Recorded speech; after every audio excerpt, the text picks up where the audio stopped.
Hello bachcho, let's see this question. The question says that answer each of the following question either in one word or one sentence as per requirement of the question. Write the condition to be satisfied by Q so that the rational number P by Q has a terminating decimal expansion. So बच्चों इस question में जो की concept use होने वाला है वो है number one condition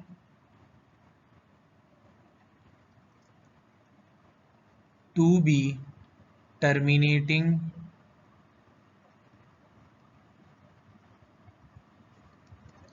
decimal expansion.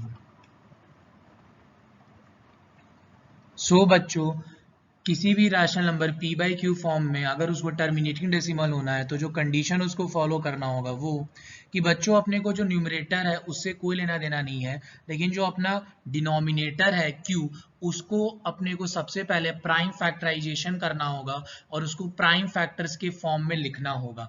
अगर अपना q जो लिखे वो प्राइम फैक्टर अगर 2 का पावर m आता है और 5 का पावर n आता है और 2 का पावर m इंटू 5 का पावर n।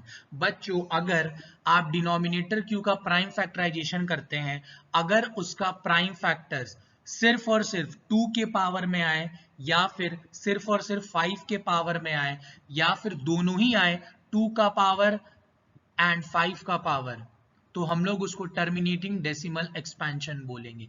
अगर बच्चों 2 के पावर के साथ अगर कोई दूसरा नंबर आ जाता है या 5 के पावर के साथ अगर कोई दूसरा नंबर आ जाता है या फिर 2 का पावर m और 5 के पावर n के साथ अगर कोई दूसरा नंबर आ जाता है, तब हम लोग उस केस में टर्मिनेटिंग डेसिमल एक्सपेंशन नहीं बोलेंगे।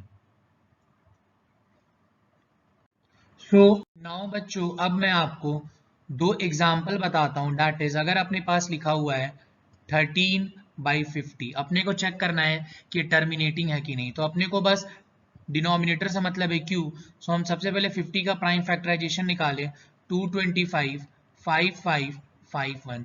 तो आप देख सकते हैं बच्चों 50 को हम एक्सप्रेस कर सकते हैं 2 इंटू 5 इंटू 5 एंड हम लोग इसको लिख सकते हैं 2 इंटू 5 का पावर 2।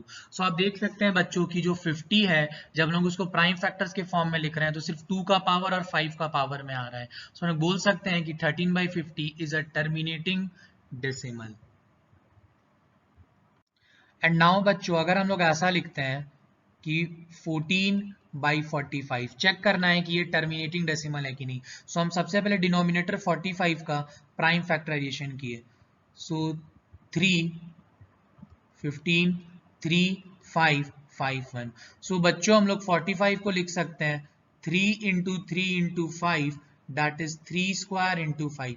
बच्चों भले यहाँ पे 5 का पावर है 5 का पावर 1 है लेकिन यहाँ पे 3 आ जा रहा है। सो अकॉर्डिंग टू कंडीशन 5 सिर्फ अकेला होना चाहिए, उसके साथ दूसरा और कोई नंबर नहीं होना चाहिए टर्मिनेटिंग डेसिमल के लिए। लेकिन 45 में 5 तो है साथ ही साथ 3 का भी पावर आ जा रहा है, तो हम लोग बोल सकते हैं कि 14/45 is not a terminating decimal expansion.